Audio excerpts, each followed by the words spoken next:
नमस्कार। मैं डॉक्टर सुरेश गुलाबराव सोनोने कोहिनूर कला वाणिज्य व विज्ञान महाविद्यालय खुलताबाद, तालुका खुलताबाद, जिला औरंगाबाद, यहाँ वाणिज्य विभाग में मैं पढ़ने का कार्य करता हूँ। आज doctor Baba Saheb Ambedkar Marathwada Vidyapeeth Aurangabad human research development centre HRDC में online refresher course in women studies and women empowerment मेरा सेमिनार का सब्जेक्ट है महिला सशक्तिकरण। महिला सशक्तिकरण से जुड़े सामाजिक, आर्थिक, राजनीतिक और कानूनी मुद्दों पर संवेदनशीलता और सरोकार व्यक्त किया जाता है। सशक्तिकरण की प्रक्रिया में समाज को पारंपरिक पितृसत्ताक दृष्टिकोण के प्रति जागरूक किया जाता है, जिसने महिलाओं की स्थिति को सदैव कमतर माना है। वैश्विक स्तर पर नारीवादी आंदोलनों में सामाजिक समता, स्वतंत्रता और न्याय के राजनीतिक अधिकारों को प्राप्त करने में महत्वपूर्ण भूमिका निभाई है। महिला सशक्तिकरण भौतिक या आध्यात्मिक, शारीरिक या मानसिक सभी स्तर पर महिलाओं में आत्मविश्वास पैदा कर उन्हें सशक्त बनाने की प्रक्रिया है। महिला सशक्तिकरण क्या है?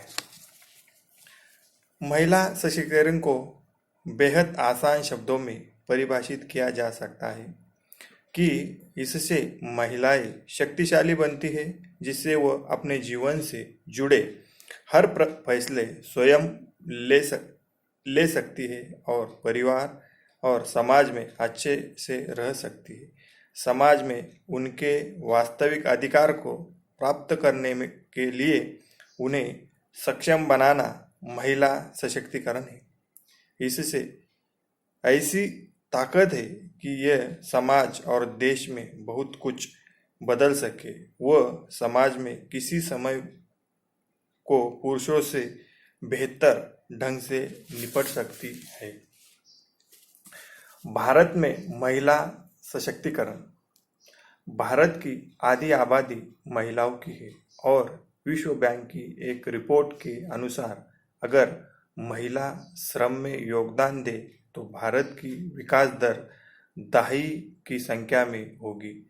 फिर भी यह दुर्भाग्य की बात है कि सिर्फ कुछ लोग महिला रोजगार के बारे में बात करते हैं, जबकि अधिकतर लोगों को युवाओं के बेरोजगार होने की ज़्यादा चिंता है। जब रोजगार की कमी है तो आप महिलाओं के लिए पुरुषों के समान कार्य अवसर की उम्मीद कैसे कर सकते हैं? एक पुरुष ज़्यादा समय काम कर सकता है, उसे मातृत्व अवकाश की ज़रूरत नहीं होती है और कहीं भी यात्रा करना उसके लिए आसान होता है। निर्माण कार्यों में महिलाओं के लिए पालनाघर या शिशुओं के लिए पालन की सुविधा मुहैया करना जरूरी है। महिला सशक्तिकरण को बेहद आसान शब्दों में परिभाषित किया जा सकता है कि इससे महिलाएं शक्तिशाली बनती है, जिससे वो अपने जीवन से जुड़े हर फैसले स्वयं ले सकती है और परिवार और समाज में अच्छे से रह सकती है। समाज में उनके वास्तविक अधिकार को प्राप्त करने के लिए उन्हें सक्षम बनाना महिला सशक्तिकरण है। महिला सशक्तिकरण के लिए दिए गए अधिकार।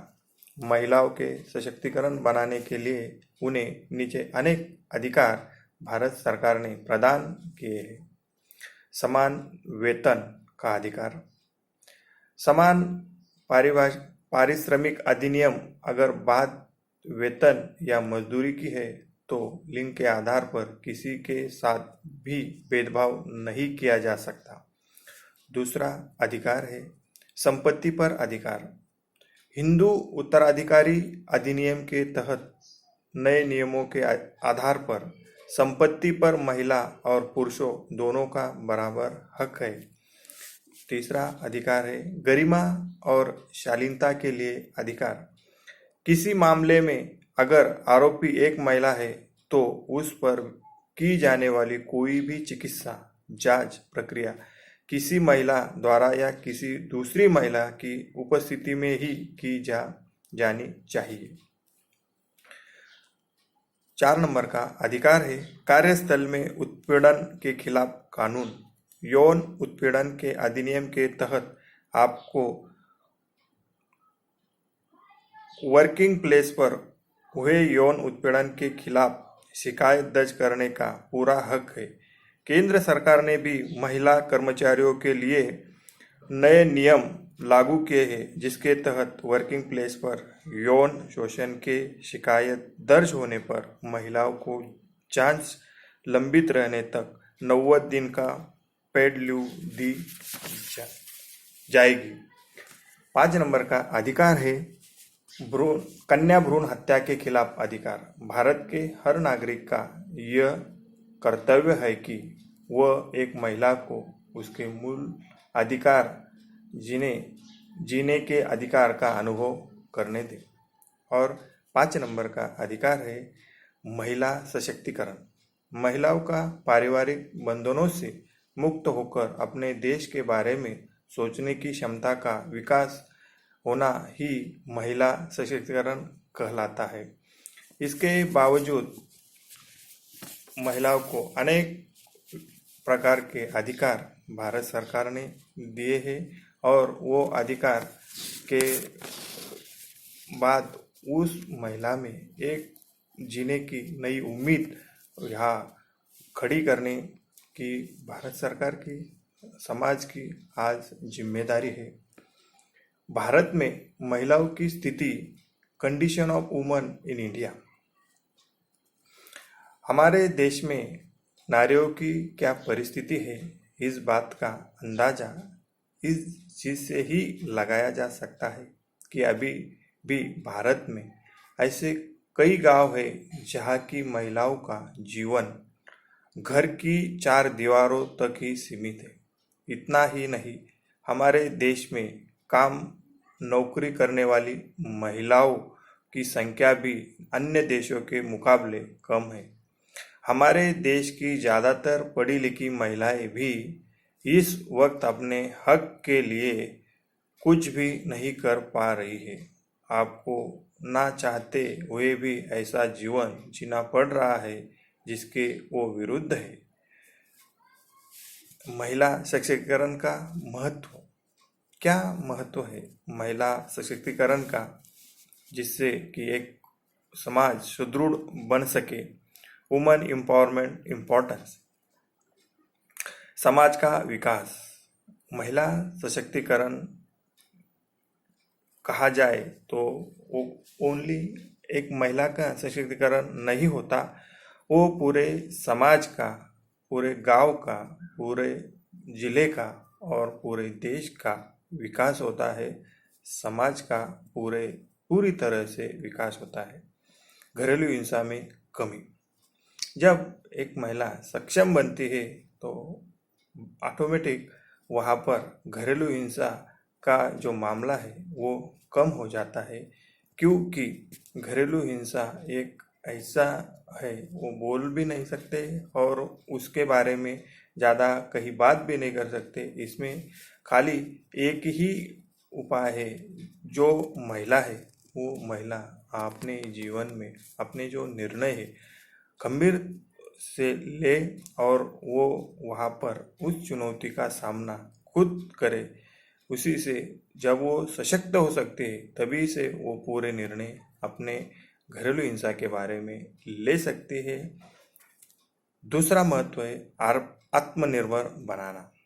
हर नारी आत्मनिर्भर होनी चाहिए, बल्कि उसका आर्थिक शोषण न हो, इसके बारे में वो पूरी तरह से अपने विचारों, अपने कार्यस्थल, अपने घर, अपने सर्विस के वहाँ पूरी तरह आत्मनिर्भर होनी चाहिए। ये सशक्तिकरण का तीसरा महत्व है। गरीबी कम करने, आज देखा जाए तो रोजगार न होने के वजह से महिला अपनी आर्थिक बाजू से कमकुवत है और वो पुरुषों की तरह पूरी तरह स्वतंत्र न होने के बाद वो गरीब ही रह जा रही है। वो पूरा अपना जो है उसमें पूरे निर्णय से स्वतंत्रता नहीं ले सकती, क्योंकि उसके पास पैसों की कमी होती है। वो एक का गरीब रह गई है। इसकी वजह से वो एक बड़ा इम्पोर्टेंस है कि वो एक ऊपर आए, और गरीबी के स्तर से जब आदमी ऊपर आता है तो वो अपने निर्णय, अपने पूरे जिम्मेदारी हर बेखूबी से निभा सकता है। प्रतिभाशाली देखा जाए तो श्री एक प्रतिभाशाली है। भारत देश में, भारतवर्ष में नारियों का एक बड़ा इतिहास है, जैसे कि झांसी की रानी सावित्रीबाई फुले, फातिमा शेख, इंदिरा गांधी, अब लेटेस्ट में प्रतिभाताई पाटिल। ऐसे कई अनगिनत नाम हैं जिन्होंने अपने काम से पूरे देश में, पूरे समाज में अपनी प्रतिभा ऊंची की है, स्त्रियों की प्रतिमा ऊंची की है। ये एक बहुत ही बड़ा कार्य इन महान स्त्रियों ने करके रखा है, जो कि एक आदमी कितना ही सक्षम ना हो वो ये कार्य नहीं कर सकता था। उसमें वो प्रतिभा जो है वो नारी ने जो दिखाई, वो कहीं भी उसकी तुलना नहीं की जा सकती है। और लास्ट इम्पोर्टेंस है समाज में समानता मिलाना। समाज में नारी पुरुष साथ रहते हैं, उनका जो रेशियो है 50-50% है। जैसे कि गाड़ी चलानी है तो उसको पहियों की ज़रूरत रहती, वैसे अपना संसार, घर चलाना है, समाज चलाना है, समाज का विकास करना है, तो समाज में समानता लाना, मिलाना, ये नारी सशक्तिकरण में अपोप हो जाता है। वो करना जरूरी है। पंडित जवाहरलाल नेहरू द्वारा कहा गया मशहूर वाक्य, लोगों को जगाने के लिए महिलाओं का जागरूक होना जरूरी है। एक बार जब वो अपना कदम उठा लेती है, परिवार आगे बढ़ता है, गांव आगे बढ़ता है, और राष्ट्र विकास की ओर उन्मुख होता है।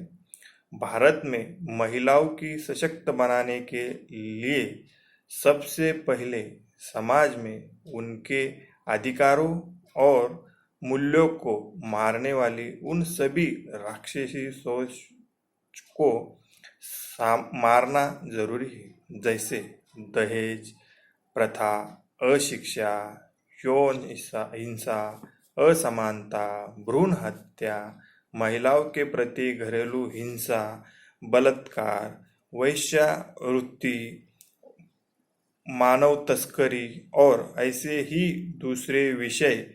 लैंगिक भेदभाव राष्ट्र में सांस्कृतिक, सामाजिक, आर्थिक और शैक्षणिक अंतर ले जाता है,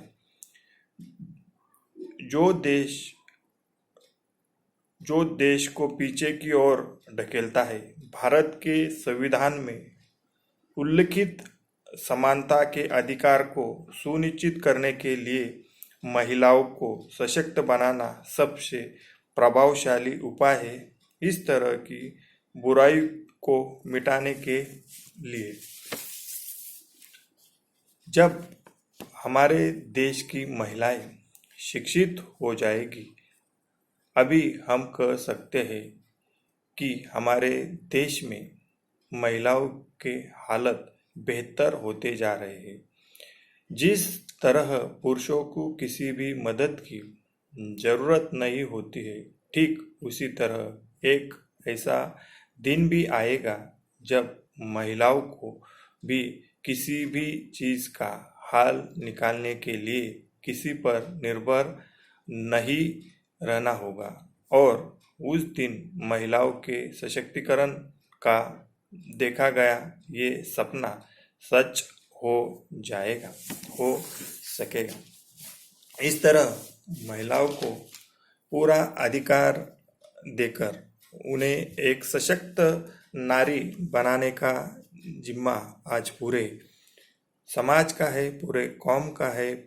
ये जिम्मा हर व्यक्ति ने कभी अच्छी तरह से निभाया तो आज की जो नारी है, आज की नारी की जो दशा हुई है वो सुधर सकती है। वो एक उन्नत भारत के लिए उसका योगदान सक्षम हो जा सकता है। और एक बार नारी विकास हुआ, वो फैमिली का विकास हो जाता, वो गांव का विकास हो जाता, वो जिले का विकास हो जाता, वो राज्य का विकास हो जाता, अंत में पूरे देश का विकास हो जाता।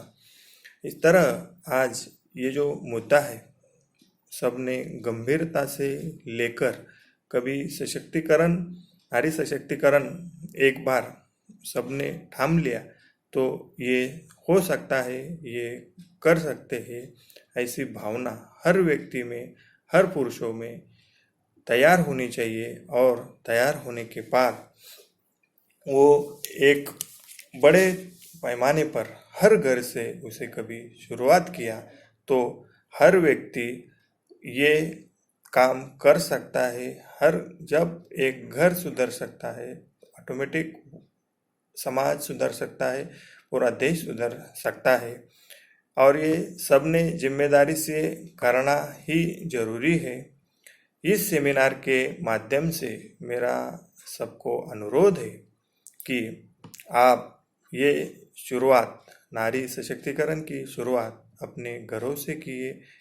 अपने घर से एक बार शुरू हुई कि ऑटोमेटिक वो उसका फैलाव हो जाता है और सब जगह इसका जब अनुकरण हो जाएगा, वर्किंग प्लेस में, घर में, कहीं भी सार्वजनिक जगहों पर, हर जगह, तो ऑटोमेटिक वहाँ पर विकास की दौर, नारी सशक्तिकरण की दौर चालू हो जाएगी और अपना देश एक उन्नत देशों के पंक्ति में जाकर बैठ जाएगा। बहुत सारी नारियां आज अपना कर्तृत्व दिखा रही है और देश को आगे बढ़ाने के लिए अपने कार्य कर रही है। मेरा इस सेमिनार के माध्यम से इतना ही यहाँ पर कहना है कि नारी को कमज़ोर मत किया समझा करो। वो एक सशक्त नारी है, सशक्त विचारों की, सशक्त निर्णय प्रक्रिया में, सशक्त कार्य में वो अपना पूरा योगदान दे सकती है। यही मेरा यहाँ पर इस सेमिनार के माध्यम से कहना है। मैं डॉक्टर बाबा साहेब आम्बेडकर मराठवाड़ा विद्यापीठ औरंगाबाद यहाँ के रिफ्रेशर, ऑनलाइन रिफ्रेशर कोर्स के लिए ये सेमिनार देने की मुझे जो इजाज़त दी है उसके लिए मैं HRDC का शुक्रिया अदा करता हूँ। और मेरा ये सेमिनार का विषय यहाँ पर ख़त्म करता हूँ। कुछ गलतियाँ हुई तो मेरी खुद की होगी, ये मुझे उसके लिए आप सब माफ़ करो। यह मेरा कहना है। धन्यवाद। नमस्ते।